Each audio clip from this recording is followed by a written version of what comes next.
আসসালামু আলাইকুম। তো আজকে সকাল সকাল ঘুম থেকে উঠে আমি ২ বস্তা চুন আর ১ বস্তা লবণ নিয়ে আসি। কারণ আমাদের পুকুরের পানির অবস্থা খুবই বাজে। পানিগুলো পচে গেছে গা, এমনকি দুর্গন্ধ প্রচুর পরিমাণে।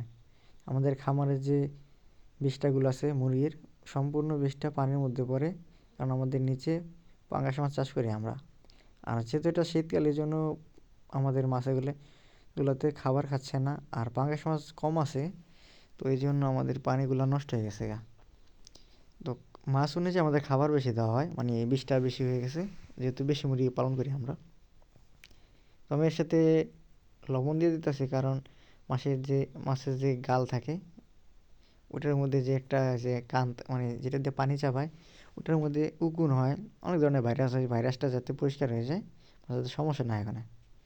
তা আমি যে চুনগুলো ভিজিয়েছি, চুনগুলো কিন্তু পাথরের মতো শক্ত। এগুলা আমি বিছানোর পরে এগুলো নরম নরম হয়ে যাবে, ওই যে খাবার চুন যেটা, ওরকম হয়ে যাবে। ভিজানোর সময় কোনো ধরনের সমস্যা হয় নাই, কিন্তু ভিজানোর পরে এগুলা প্রচণ্ড পরিমাণে উত্তপ্ত হয়ে যায়। মনে হয় যে কিছু দিয়ে জাল দেওয়া হইতেছে এগুলার।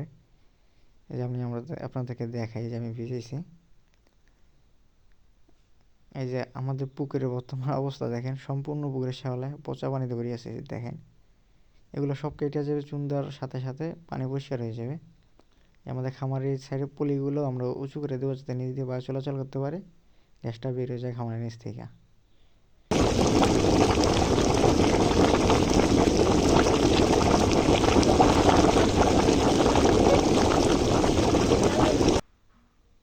প্রচণ্ড পরিমাণে উত্তপ্ত ছিল। কিছুক্ষণ পর ঠান্ডা হওয়ার পরে এর মধ্যে আমি আরও কিছু পানি মিশিয়ে দিই, যাতে এগুলো একটু ঠান্ডা হয়ে যায়।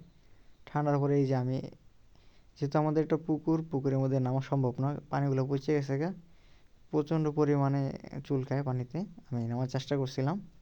তো আমি ছোটো একটা, মানে কেলা গাছে যে বেরোয়া, ছোটো পোলানে ব্যবহার করে, দেখবেন আপনাদের বিলে খালে আগে এগুলো চলছিল, এখন এগুলো আর দেখা যায় না। তো আমি ওরকম একটা ভিডিও বানিয়ে নিয়েছি কেলা দিয়ে, যাতে আমি সম্পূর্ণ পুকুরে চুনা দিতে পারি। তো এই যে আমি চুনাগুলো দিতেছি, আসলে এটা ব্যালেন্স করা খুব কষ্টের। নৌকা হলে ঠিকমতো দেওয়া যেত, আসলে এগুলো ব্যালেন্স করা খুবই কষ্টের, যে আপনারা দেখতে পারতেছেন। মানে এক পাশ থেকে এক পাশে পানি উঠে যায়, ডুবে যায়।